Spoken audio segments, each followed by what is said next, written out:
dia melhor. Bom dia! Bom dia! Muito melhor assim. Vamos começar com muita alegria, porque nesse momento esse ambiente é o Obreiros e a nossa casa sempre está em festa.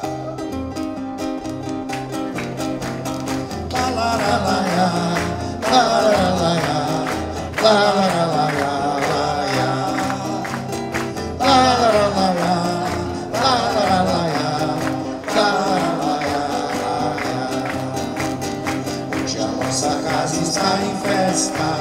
Esse sorriso é pra você, irmão. Hoje a nossa casa está em festa. Também em festa está o nosso coração. Porque você está aqui. Seja bem-vindo, seja bem-vindo. Também queremos ver você sorrir. Seja bem-vindo, seja bem-vindo. Também queremos ver você sorrir.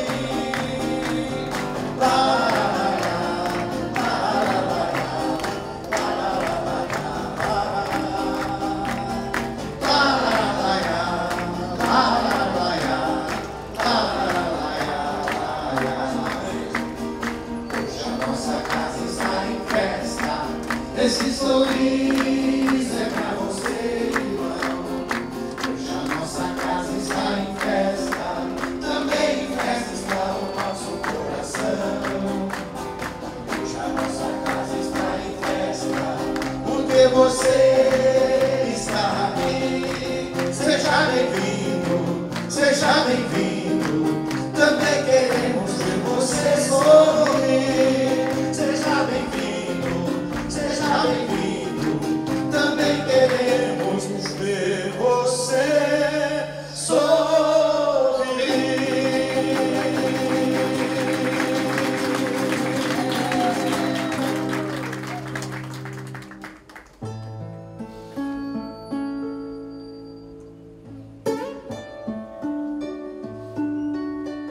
E para que a gente possa ter uma manhã iluminada, vamos todos elevar o pensamento a Deus, agradecidos por essa oportunidade. Quanta luz neste ambiente, descendo sobre nós, vibrando em nossa mente. Quanta luz, quando assim em prece, como a alma cresce aos olhos de Jesus. Quanta luz, quando em oração a voz do Mestre fala ao nosso coração. Quanta luz descendo sobre nós. Quanta luz, quanta luz. Aproveite esse momento, faça a sua prece no silêncio do seu coração. Ligue o seu pensamento a Deus. Busque todas as forças divinas que palpitam em sua alma. Alimente o seu pensamento, o seu coração, todo o seu corpo com esta energia que emana das mãos amorosas de nosso Pai Criador. Quanta luz nesse ambiente, descendo sobre nós, vibrando em nossa mente. Quanta luz, quando assim em prece, como a alma cresce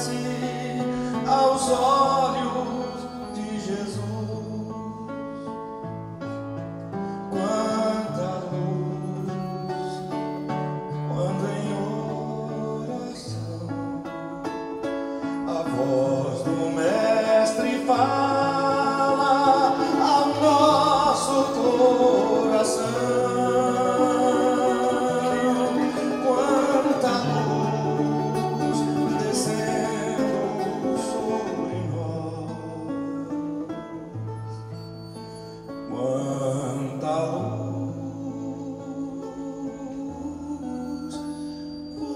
quanta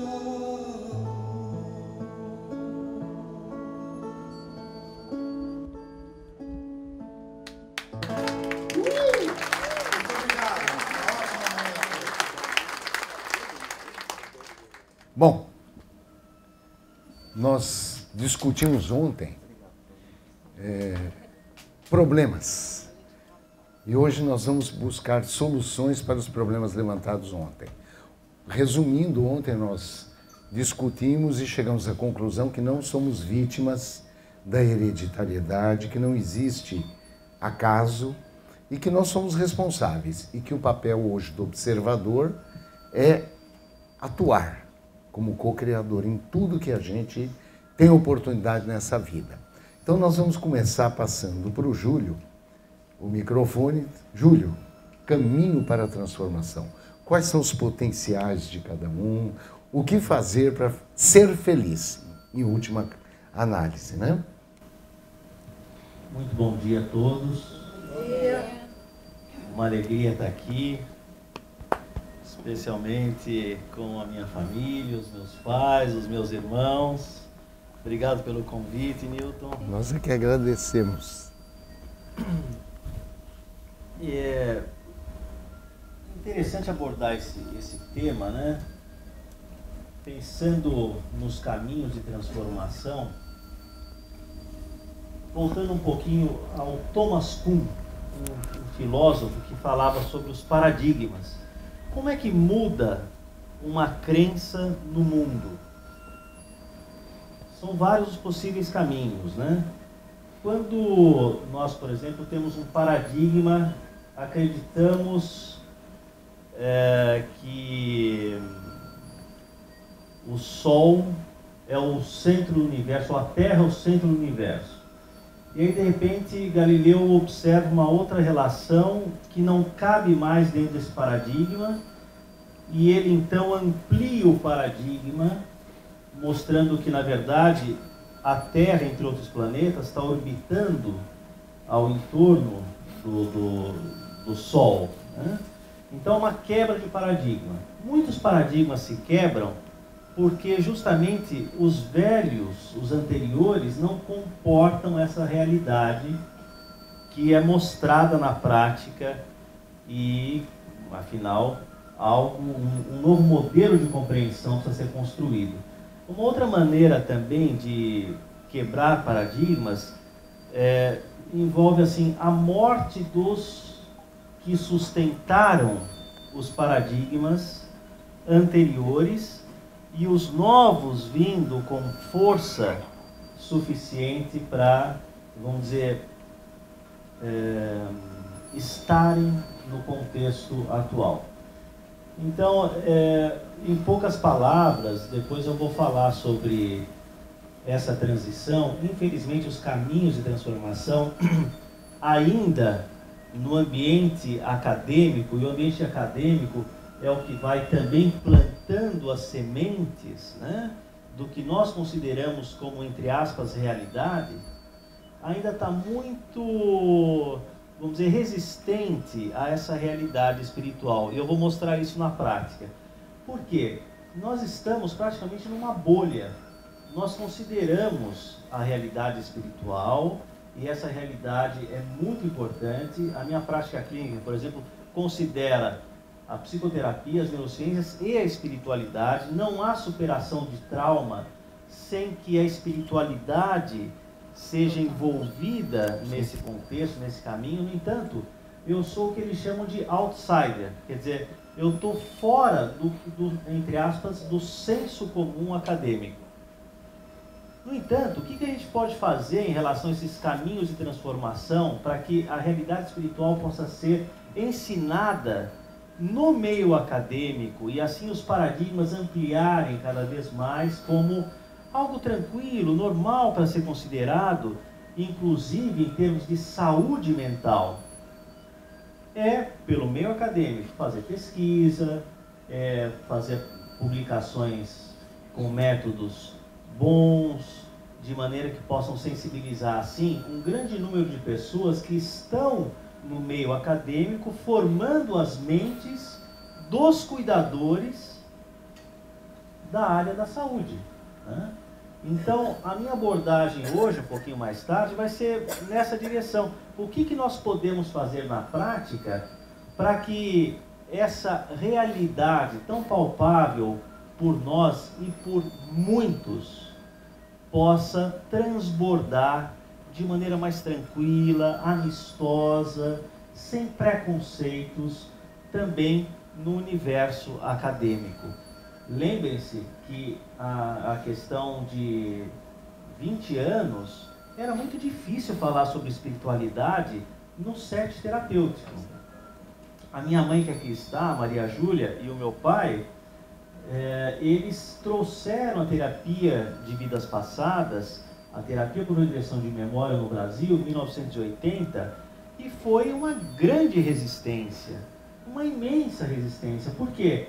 Havia um outro paradigma em pauta, quer dizer, se as doenças, as dificuldades, os temores, fobias, vêm de um passado mais distante, poxa vida, que terapêutica poderia ser útil para revisitar esse passado mais remoto, distante, de outras vidas, para que essas pessoas então pudessem, ao localizar a origem, poderem assim se desidentificar dos enredos traumáticos que ainda se manifestavam no momento atual de vida. Então, essas resistências vão sendo quebradas pouco a pouco, e é para isso que nós estamos aqui, para justamente trazer essa nova leitura, essa possibilidade de um olhar que considere espiritualidade no caminho de transformação. Sem esse olhar, como é que nós podemos modificar a nós mesmos, sem considerar uma existência longeva de vidas após vidas? O que estamos fazendo aqui, todos nós, né? A não ser buscar a felicidade. Agora, a felicidade real. E a felicidade real envolve conhecimento, não ingenuidade, autotransformação. E sobre isso que a gente vai também conversar, e passo a palavra para os colegas aqui para compartilhar. Obrigado, Júlio. Doutor Ney, qual é o caminho para a transformação? Um bom dia a todos, que eu ainda não, alguns eu já cumprimentei. Eu gostaria de me colocar nessa altura do meu campeonato de uma jornada desde a infância, né, dentro da doutrina dos espíritos. Eu me localizo com essa visão, e não é só essa visão. Então, um dos caminhos que ainda não atingiu um nível, digamos, planetário suficiente, é o conhecimento, que a revelação que foi trazida no diálogo com essa espiritualidade, que é a realidade que nos aguarda e de onde viemos. Esse professor e pedagogo Leon Hippolyte Denis Rivel, que depois se cognominou Allan Kardec, mas ele era um homem da intelectualidade francesa, não é? No século de 17 para 18, principalmente no século 19, onde ele foi convidado a estudar esses fenômenos. Desses fenômenos surgiram uma doutrina. Essa doutrina se fundamenta, eu estou aqui, talvez chovendo no molhado para muitos, em três aspectos. O científico, que lhe deu origem à pesquisa, foi a origem que o Kardec usou essa ferramenta, as decorrências filosóficas, mas a doutrina atinge o seu objetivo principal quando o seu lado moral, a vivência do Evangelho de Jesus, que assume naquele momento, na figura anunciada ou pré-anunciada pelo Cristo, o Consolador prometido. Então eu quero passar tudo isso e chegar ao momento do nosso encontro pessoal. Isso foi em 61, aqui eu digo ali perto, em São Paulo, quando nós encontramos e conhecemos o coordenador e criador das escolas de aprendizes do Evangelho, Edgar Armond, muito conhecido como comandante. Ele comandava. E então, tivemos uma aproximação com o comandante, assim, como o doutor Hernani na área científica. Edgar Armond foi, para nós, o paradigma da vivência do Evangelho de Jesus. Então ele criou a escola de aprendizes do Evangelho. E essa escola, ela se fundamenta ainda hoje, difundida de uma forma ampla por várias sociedades, não só no Brasil, fora do Brasil. Nós tivemos conhecendo movimentos dessa escola na Argentina, no Uruguai, na Colômbia, no México hoje, de modo que escola de aprendizes do Evangelho. Esse é um dos caminhos, mas um caminho objetivo. Esse curso de 3 anos não era um curso apenas para uma formação intelectual doutrinária, como é uma ênfase que a gente vive nisso, né, no movimento espírita, essa ênfase do estudo. Mas além do estudo, essa escola de aprendizes tem instrumentos de vivência evangélica. Vivência do modelo de Jesus, minha gente. Que não há outro senão aquele, ele, caminho, verdade e vida. Ninguém vai ao Pai senão por mim. Então, essa verdade, não é? Nós ainda, em termos planetários, nos distanciamos, mas há um resgate no momento dessa transformação planetária, há um resgate a essa vivência com Jesus, não é? Principalmente o seu magnetismo indutor, potencial tremendo do amor que ele mantém hoje envolvendo ainda como dirigente espiritual desse planeta. Então Jesus é o nosso paradigma. E viver com Jesus é viver naturalmente coerente com principalmente a sua forma de atuar, que jamais condenou alguém, compreendendo que cada um tem um momento, seu momento de despertar para a sua realidade. Então, a doutrina e essa escola de aprendizes se fundamenta no Conhece-te a ti mesmo, pergunta 919. E aí, na 919 há a metodologia de Santo Agostinho, fazer o que eu fazia quando vivia na Terra. No final de cada dia me colocava em revista. Então, nós tivemos a oportunidade de trabalhar com esse assunto que nos levou, desculpem ter que falar isso, que nos levou a escrever esse livro aqui. Manual Prático do Espírita, Guia para a Realização do Autoaprimoramento. Aqui é a prática. Com exercícios, com questionários, não é? Com um caminho para a gente se autoanalisar. Isso que foi falado aqui. O comprometimento do ser humano,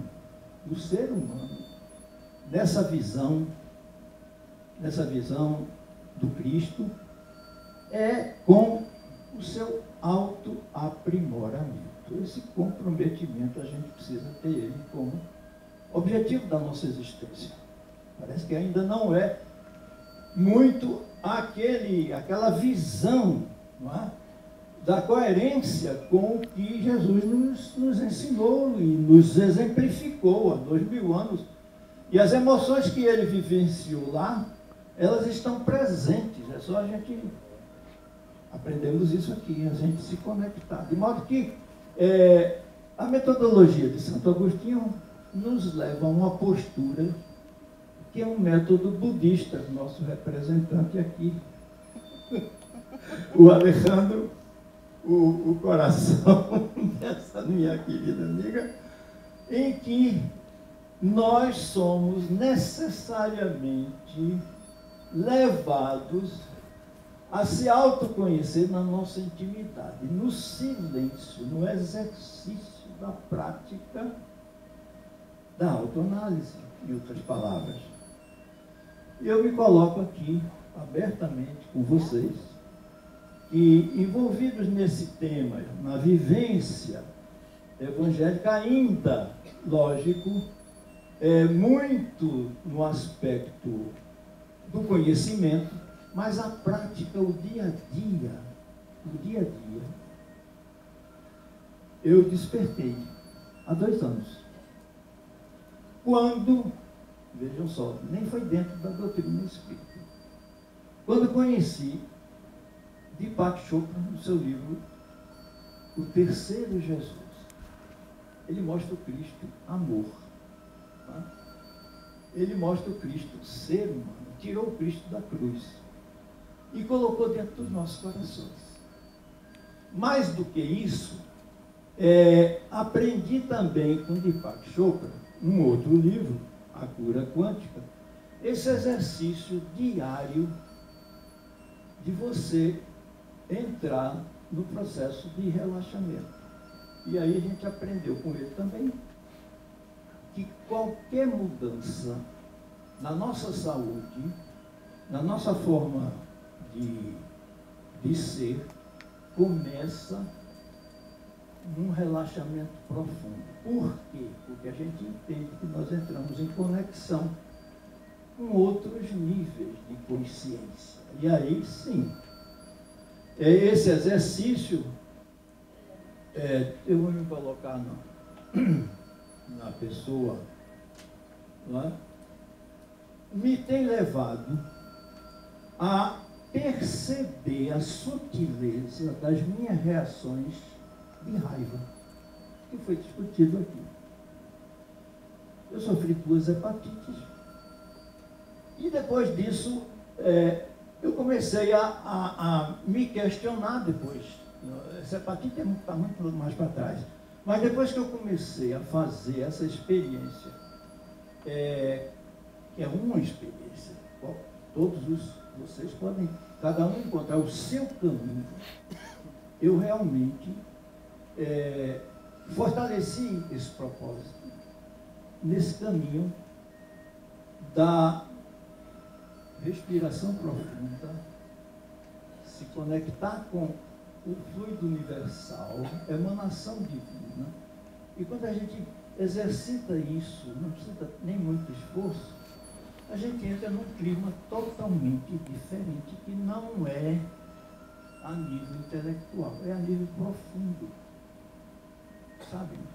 O que esses grandes lamas vivenciaram, o que o budismo, aprendiz, levado à prática do silêncio, a gente entra em contato com a nossa realidade, ela é auto...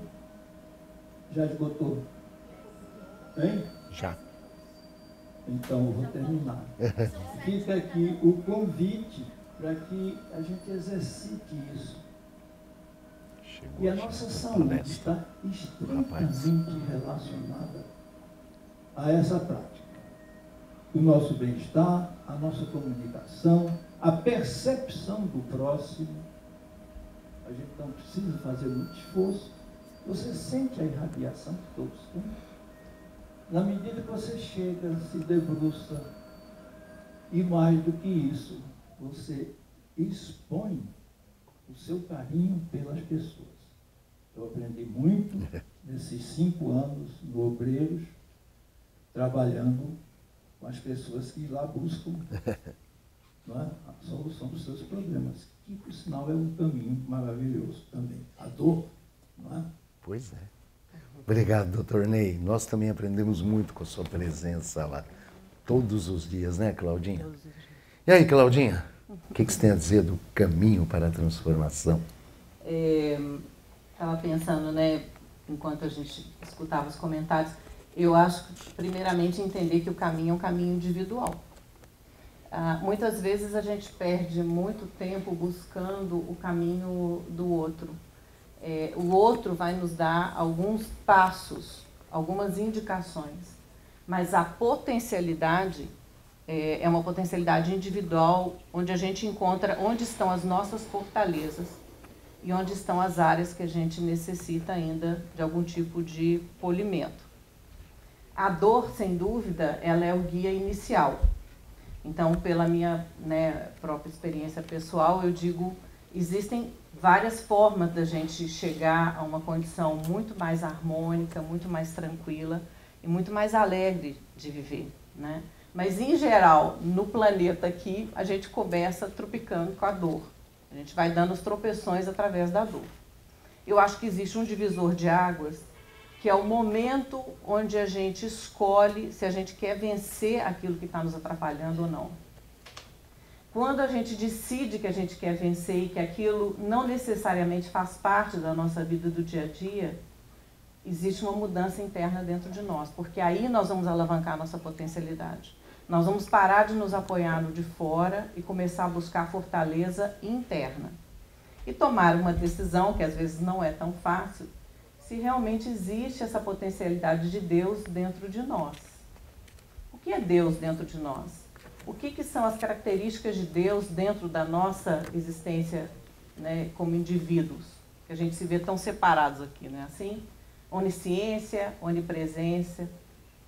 O que significa isso? Significa que nós temos esses atributos dentro da nossa potencialidade. Mas se a gente não deslancha eles, eles nunca vão se manifestar na nossa vida. E, eventualmente, a gente pode passar muitas encarnações onde a gente vai aprendendo na pancada. Mas se nós temos esses atributos dentro de nós, nós temos a capacidade de verdadeiramente transformar aquilo que mais nos incomoda. Aquilo que nos traz todos os dias dor e destruição. Isso significa que toda a nossa integralidade é destrutiva ou é desequilibrada? Absolutamente não. Nós temos toda uma parte que já está razoavelmente evoluída e equilibrada. Vamos colocar razoavelmente, porque também não é grandes coisas. Tá certo? Mas existe toda uma parte nossa que está muito mais equilibrada, que flui através do universo com amor incondicional, que é capaz de amar de uma forma desapegada e desinteressada e fazer todas as coisas que a gente faz no nosso dia a dia entregando livremente. A maioria de nós tem algumas áreas que pode manifestar isso. Por exemplo, o nosso amor pelos animais às vezes é incondicional. Às vezes pelos nossos filhos não é tão incondicional, né? Mas pelos animais a gente dá, porque como eles dão uma retribuição muito livre, normalmente a gente flui com eles, não é? A gente sente aquela potencialidade infinita. Ou mesmo quando nascem nossos filhos, a gente olha pela primeira vez a cara da criaturinha. Aquele contato com a divindade presente na nossa vida. Então existem áreas da nossa vida que são muito evoluídas, muito livres, que amam com forma livre e com compaixão. E tem outras áreas que são menos evoluídas. Eu acho que o grande problema nosso é que quando a gente olha para as nossas áreas menos evoluídas, a gente vê aquilo aí como um pequeno monstro dentro de nós. Até um certo ponto a gente vai metendo ele para debaixo do tapete. Vai metendo para debaixo do tapete, vamos vivendo. É assim, passa um dia, outro dia, outro dia, até que aquela erva daninha cresce a um ponto que a dor é intolerável e não dá mais para encarar ela. Ela explode na nossa vida de uma forma de uma crise, de um desequilíbrio, seja o que for. Esse momento da potencialidade é quando a gente decide que a gente é mais forte, que a gente tem a capacidade de mudar aquela situação destrutiva. Esse é o momento que marca a diferença na nossa vida. E que essa força está dentro, ela não está fora, né? E aí o caminho passa a ser não se desarmar totalmente pelo fato da gente ter uma área, ou 2, ou 10, que não estão tão equilibradas. Reconhecer as áreas que a gente tem equilibradas e que está perfeitamente bem a gente ser assim. A gente fica querendo que a vida seja toda perfeita, colocar tudo dentro das caixinhas do lugar, e por conta disso a gente não vive de maneira plena aquilo que nós temos bacana. Quando a gente aprende a viver de maneira plena o que nós temos bacana, a área que é desequilibrada não pesa tanto na nossa vida. E a gente vai devagarzinho, né, dominando ali o monstro. Passa a mão na cabeça dele, né, se aproxima para entendê-lo, porque não adianta nada brigar com ele. Vai se aproximando, aí o bicho dá uma mordida, você volta para trás, né? A gente aprende a lidar com esses monstros que a gente tem lá dentro sem se desmontar inteiro. Eu acho que o grande problema para a gente é que quando a gente vê as nossas áreas mais escuras, a gente acha ou eu estou todo no escuro ou eu estou todo no claro. Não! Nós estamos no meio do caminho. Nós temos claro e escuro. Nós temos hora que nós estamos super bem, tem hora que a gente está caído ali meio no abismo. Faz parte da vida. Quando a gente para de dramatizar essa situação, começa a encarar isso como uma situação de todos nós que estamos aqui sentados, todo mundo nesse navio aqui, 5 mil pessoas. Nós estamos todo mundo igual, 7 bilhões de pessoas no planeta, igual. 8, não sei quantos são agora.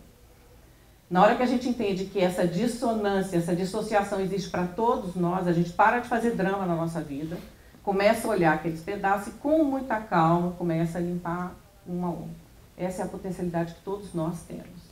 Se a gente fica preocupado só com o abismo, a gente se concentra demais no lado escuro. Se a gente fica só olhando para o lado claro, mundo da Alice no País das Maravilhas, dentro da fantasia. Não é nem um lado inteiro na fantasia, nem um lado inteiro dentro do abismo. É conviver com as duas coisas numa boa, parar de fazer drama e começar a fazer um trabalho. Não tem outro jeito, arregar suas mangas e vai trabalhar. Que bacana, hein? Vocês veem que o caminho é complicado. Agora, eu acho que o caminho para a transformação começa na liberdade, o livre-arbítrio. Nós temos que aprender a usar o livre-arbítrio e a gente não sabe. Sartre já dizia, né? A liberdade nos angustia e não nos traz felicidade. E a gente não sabe usar a liberdade, quanto mais respeito à individualidade.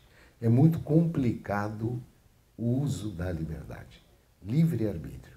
E aí a gente passa por aquele processo que a gente comenta muito. Somos monstros feios, todos nós. O autoconhecimento passa por reconhecer esse monstro. Então vamos começar não com autoconhecimento, mas com auto-perdão. Já de cara, auto-perdão. E aí vamos nos conhecer. E ao nos conhecermos, vamos nos perdoar, básico. Senão, não vai para frente. Auto-perdão, autoconhecimento, se perdoando de novo. Aí a gente vai fazer um autoestudo daquilo que é importante. E aí vamos partir para a autotransformação. Falo muito no Obreiros que não concordo muito com reforma íntima, mas com a desconstrução do homem velho, ressignificar a vida e aí sim reconstruir um homem novo. Porque só uma reforma é muito pouco para o encontro da felicidade. Acho também que a gente tem que valorizar o conhecimento, o próprio conhecimento. Como valorizar esse conhecimento? De todas as formas, tanto no estudo, no amai-vos e instruí-vos e colocando em prática tudo que a gente sabe. Ter a impermanência como chave da felicidade, eu acho isso importante. A porta da felicidade só abre com a chave da impermanência, porque a gente sabe que tudo passa. Não vamos sofrer tanto. Acho também que tem uma escultora chamada Bobbie Carlyle, que ela tem uma imagem maravilhosa, que é a própria, o esculpir a si mesmo. Ela se constrói esculpindo. E essa imagem de uma escultura se auto-esculpindo é o caminho da transformação. Nós temos que entender que nós temos que nos esculpir a cada dia, aparando arestas, fazendo com que aquele diamante bruto cada vez mais se purifique. Volto a dizer, usando o livre-arbítrio como uma forma mágica de encontrar a felicidade. Tá? Para encerrar, eu gostaria de deixar uma mensagem de Antônio Machado, um espanhol, que fala o seguinte, mais ou menos isso. Caminhante são suas pegadas, o caminho e nada mais. Caminhante, não há caminho, se faz caminho ao andar. Temos que caminhar, se preocupar menos com o caminho e caminhar, fazer, produzir, trabalhar, crescer, transformar, sabendo que fazemos parte desta grande rede cósmica universal de energia. Como foi dito ontem, somos observadores, porém atuantes. Somos observadores, porém co-criadores. Jesus deixou muito claro, nós somos deuses. Nós somos, sim, caminho, verdade e vida. E se somos caminho, temos que caminhar, temos que andar. São suas pegadas, caminheiro. Caminho e nada mais. Não é verdade? Fazemos o caminho ao andar. É isso aí, gente. Estamos abertos para discussão. Alguém gostaria de colocar alguma coisa? Perguntas, críticas, sugestões? Não? Oi, pois não. Oi, bom dia. Bom dia. Eu queria que vocês falassem um pouco do universo do mundo da academia, né? Os profissionais da saúde, eles apresentam, a grande maioria, eles apresentam uma barreira importante quando a gente fala, né, da espiritualidade, na condição de profissional e também quando o paciente senta lá, né, e fica frente a frente com ele. Então, vocês no início trouxeram um pouco essa experiência que é importante publicar, né, para que a gente possa ter artigos científicos e assim comprovar tudo isso que a gente já sabe que existe. Será que vocês podem falar um pouco mais desse universo da academia? Porque quando a gente fica frente a frente com o orientador, com a banca, e aí você leva autores que provam que isso existe, eles pedem para a gente tirar. Isso é uma dificuldade, e na condição de aluno, a gente fica com grandes barreiras para trazer esses autores e dizer: isso é real, isso existe, está aqui provado.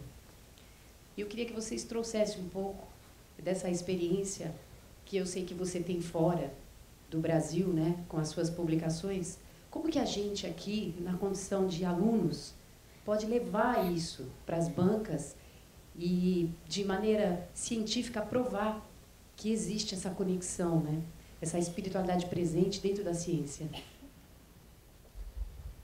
Olha, hoje o que acontece, a maior resistência é do preconceito, não é, vamos dizer, do conceito em si, porque assim, milhares de publicações têm mostrado o efeito, na maioria das vezes, positivo da espiritualidade. Por que na maioria das vezes? Porque tem um aspecto que a gente chama de coping religioso negativo que afeta a doença e não favorece a saúde, que é assim: ah, Deus está me castigando mesmo, eu tenho que sofrer. Quer dizer, diálogos internos vindo da experiência espiritual ou religiosa que acabam depreciando a qualidade de vida. Agora, se a gente entrar nesses sites de periódicos indexados, a gente vai ver milhares de artigos que mostram, como eu disse na maioria das vezes, o impacto positivo da espiritualidade e da religiosidade. Portanto, conforme até o CRP, o Conselho Regional de Psicologia, coloca, é um dever ético do profissional considerar a crença do seu paciente e potencializar essa crença de maneira que ele possa se fortalecer na direção saudável. Em relação a uma resistência que porventura se apresente de um profissional, vocês têm absoluta liberdade de colocar esses dados de realidade. Olha, é uma possibilidade minha e deveria ser do senhor também, de abordar esse tema tão importante que é a espiritualidade, a minha espiritualidade, nessa consulta. Porque, afinal, muitas publicações científicas têm pontuado o valor extremo, fundamental, de abordar esses temas no set terapêutico. Eu vou mostrar alguma coisa na minha próxima participação e pode dar, vamos dizer, mais subsídios, né, de tranquilamente abordar esses temas diante da resistência que possa ser oferecida por profissionais que ainda estão enxergando o fenômeno de maneira preconceituosa. As pessoas que estão mais atualizadas, elas abrem essa possibilidade com muita tranquilidade, a despeito da crença do profissional. Acreditando ou não, o profissional deve abrir o coração e considerar essa expressão do seu paciente, potencializando as forças intrínsecas do paciente, de maneira que ele alcance muito mais facilmente a sua cura ou saúde? Eu queria complementar. Eu acho que a culpa é muito de nós espíritas, sabe? O espírita, ele é espírita no centro. Ele não é espírita na vida. Então ele tem uma dificuldade muito grande de ir no ambiente de trabalho. Por exemplo, lá no Einstein, que é o hospital que a gente mais frequenta, são poucos, como o Mário, por exemplo, que assumem que são espíritas. Então, assim, existe uma dificuldade muito grande de o espírita se enxergar como espírita. Isso, primeira coisa. Segunda coisa, tá? A partir do momento que ele se diz espírita, existe um certo preconceito dos outros colegas dentro do ambiente universitário. Então, aquele colega espírita, ele é meio que isolado. No HC, a gente vivenciava direto isso. O Sérgio Felipe de Oliveira foi um dos caras que foi vítima desse preconceito dentro da academia. E eu acho também que muitos trabalhos científicos que são feitos carecem de uma metodologia científica. Falta ainda, né, Claudinha? Nós temos conversado muito isso lá no Obreiros e temos desenvolvido lá no IEP. Agora começamos um trabalho científico e a nossa grande preocupação é a credibilidade que esta publicação vai ter. E nós temos sim, que não é provar que a espiritualidade dá certo, faz bem, mas apurar um resultado e trabalhar em cima daquele resultado. Não sei se deu para entender. Porque, poxa, é muito complicado você, matematicamente, de uma forma estatística, comprovar resultados. Imagine numa coisa tão sutil como um trabalho ligado à espiritualidade e religiosidade. E tem muita coisa boa publicada. Tem quantos artigos que o Harold Koenig tem publicado. Aqui no Brasil, o Alexander Moreira, o Giancarlo Lucchetti, a família Prieto Pérez. Não é verdade? Tem muita coisa boa publicada. Mas nós vamos devagar. O que a gente não pode é se omitir de que somos espíritas e ter orgulho de dizer isso fora da casa espírita. Outra coisa também que me ocorreu agora, a gente tem muito profissional da área de saúde espírita, trabalhando em casas espíritas, mas não assume a mediunidade. Tem vergonha de dizer que trabalha como médium numa casa espírita. Parece que é incompatível. O cara é médico, ele é assim, né? Aí ele acredita em Jesus, vós sois deuses, e ele acha. Ele se acha realmente Deus. Mas ele não põe em prática dentro do dia a dia que ele é espírita, e muito menos dentro da casa espírita, ele não trabalha com mediunidade. É só estuda. Só pegou a parte do amai-vos e instruí-vos, mais nada. Então hoje você tem dentro do espiritismo, o que você tem? É uma coisa engraçada, é um espiritismo sem espíritos, com livros. Você tem um espiritismo com livros, ponto. Aí o cara já leu 20 vezes Nosso Lar e continua estudando Nosso Lar. Fica íntimo do Clarencio e não põe nada em prática. E a academia acaba ficando cada vez mais longe da realidade da casa espírita e da saúde e espiritualidade. Mas acho que a gente chega lá. Né? Opa! Bom dia a todos. Newton, eu vivo essa história que você comentou do médico ser espírita e não falar, né? Sou paciente de um médico espírita há 16 anos, graças a Deus, e descobri, assim, conversando com ele, né? Porque 16 anos consultando o médico, eu faço mais terapia com ele do que consulta propriamente dita. Então, é tudo uma coisa só. E conversando com ele, eu fui sacando e tive coragem de perguntar, porque o preconceito é muito grande. E dependendo de como ele se expressa com os pacientes, você sabe que o paciente pode até tomar outras atitudes, ir ao CRM, enfim, delatar, falar que o médico, né? Mas aí, como tenho muito tempo de consulta com ele, de conversa, perguntei e ele falou que era. Aí eu também me identifiquei e a coisa ficou então mais tranquila, as consultas melhoraram, mas há realmente este impasse no relacionamento profissional. E há pacientes que podem realmente delatar, né? E aí você sabe que o médico tem que ter um super trabalho para mostrar que não, que ele obedece a toda a ética médica, que o trabalho dele é fundamentado na ciência, não é verdade? Com certeza, e outra, religiosidade e espiritualidade não tem nada a ver com prática ilegal de qualquer atividade, sabe, científica ou profissional, nada a ver. Não tem absolutamente nada a ver. Até porque a terapêutica espírita, ou a terapia espírita, vamos chamar assim, dentro de uma casa, ela é complementar. Ela não é no lugar de, ela é complementar. E, assim como você pode ter outras práticas que são legais, e você pode complementar na terapia do teu paciente. Agora, com certeza, eu mesmo perdi muito paciente no consultório, porque, poxa, eu não quero um médico espírita, eu quero um médico, como se fosse diferente.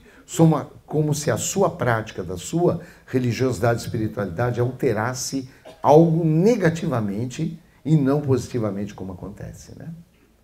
A prática da acupuntura, o SUS liberando a acupuntura como reconhecimento, isso aí já é um princípio, um caminho ou não?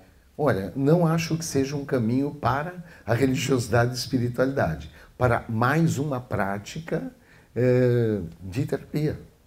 Acho que não. Veja, assim como a homeopatia não está ligada à espiritualidade, é mais uma prática médica, mais uma prática de terapêutica. Tá? Queriam complementar alguma coisa? Oi?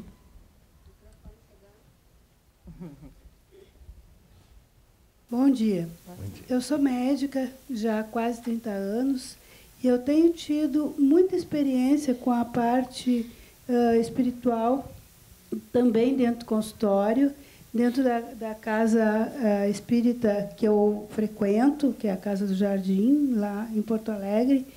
E eu observo que eu não tenho tido esse problema com a dificuldade das pessoas entenderem ou aceitar a espiritualidade. Eu imagino que talvez seja a forma que eu abordo com a pessoa, porque antes de entrar no assunto espiritualidade com o paciente, a primeira coisa que eu pergunto é: qual é a tua religião? O que tu aceita? E é muito comum eu ouvir pacientes dizerem que não têm uma religião definida, que aceitam, que estão procurando alguma coisa. Se é um paciente evangélico ou de alguma outra religião mais rígida, eu não toco no assunto, porque não adianta tentar transformar essa pessoa, levar essa pessoa para outro caminho. Ela vai escolher o seu caminho conforme a sua necessidade. E existem pessoas que o seu caminho é ser evangélico, outras o seu caminho é ser católico. Minha mãe é católica, apostólica romana. No início eu tinha que ir escondida para o centro espírita, porque ela ficava muito brava comigo. Então, eu acho, à medida que a gente for conversando com calma, vendo o que o paciente precisa, dizendo: olha, a necessidade que tu tem vai melhorar aqui, faça isso, faça assado, com cuidado de entender o que a pessoa está sentindo. Nesse caso, eu nunca tive problema de perder paciente justamente pela abordagem dessa forma. Eu não tento nunca insistir com a pessoa. Eu coloco como alguma coisa a mais que eles podem aprender. E aquilo ali é muito importante. Eu também sou homeopata, e na homeopatia a gente pode ver e trazer para o paciente a ideia do espírito, né? Eles são pessoas bem mais abertas a aceitar a espiritualidade, porque a homeopatia é energética e eles já vêm com essa noção procurando uma coisa a mais. E aí, à medida que eles vão entendendo, eu vou aumentando o grau de conhecimento deles e falando sobre espiritualidade. E, em geral, os pacientes aceitam muito bem essa abordagem. Sim. Agora, veja, não estamos falando em religião. Nós estamos falando em religiosidade e espiritualidade. E existem hoje anamneses prontas, é só seguir, tem um monte de protocolos de como abordar.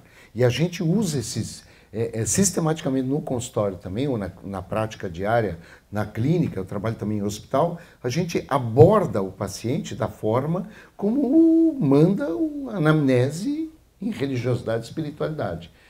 Em geral, a gente se utiliza do protocolo da Universidade de Duke, do Harold Koenig, que é perfeito, aquele é perfeito. Mas não se trata de religião, mas sim de pacientes que não querem ser abordados quanto à sua religiosidade e espiritualidade. E é um direito deles, né? É um direito deles, sabe? Mas é isso. Mais pergunta, gente? Ou vamos passar para a aula do Dr. Júlio? Exposição sobre neurociência e espiritualidade. Vamos lá?